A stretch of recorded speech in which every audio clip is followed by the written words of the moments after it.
Thank you. On behalf of the 14th Senate Democrats, we want to, from the bottom of our hearts, thank you for everything you've been doing every single day, day in and day out. You got us through some really tough nights down in Illinois. And let me tell you, Illinois is okay, but not for 3.5 weeks, I can tell you that.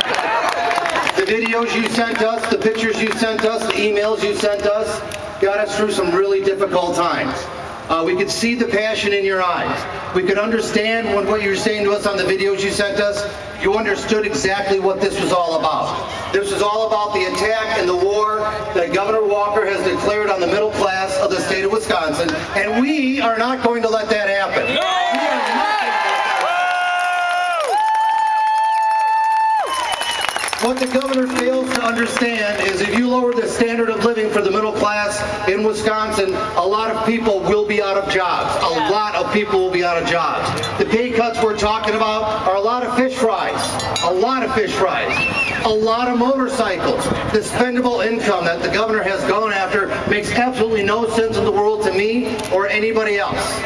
The economic engine in the state of Wisconsin is a strong and vibrant middle class. And that's what this is all about. That's what this is all about. And let me tell you one thing right now. Collective bargaining has absolutely nothing to do with our financial problems in the state of Wisconsin. Nothing. Yet the governor is choosing to blame public employees for Wisconsin ills. You know, those public employees have health care. You don't. The question is, why don't you have health care?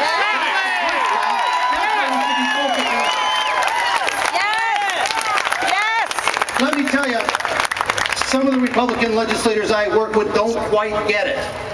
We represent constituents, obviously, all over our districts and all over the state, and the first thing we do when a constituent calls with a question is we pick up the phone and we call a public employee. That's what we do.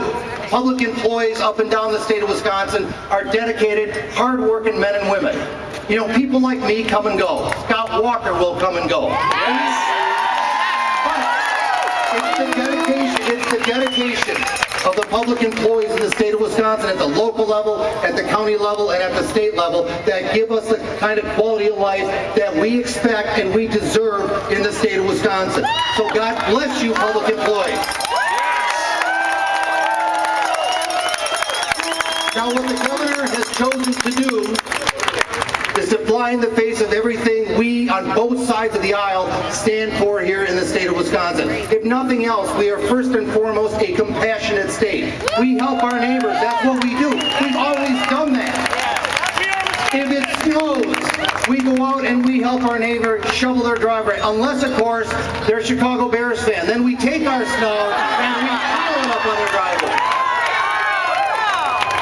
What the governor wants to do by taking over senior care and taking over Badger Care and other Medicaid programs so Scott Walker and Scott Walker alone can decide who gets benefits and who doesn't, it's wrong, and that's not the way we do things here in Wisconsin. But more importantly, he's had four and a half months in office. About that. And in this state right now, family members, as a result of those 4.5 months, aren't talking to each other. Friends are not talking to each other. We are at each other's throats. We are so deeply divided, and that is not what a governor is supposed to do. That's not what a governor is supposed to do.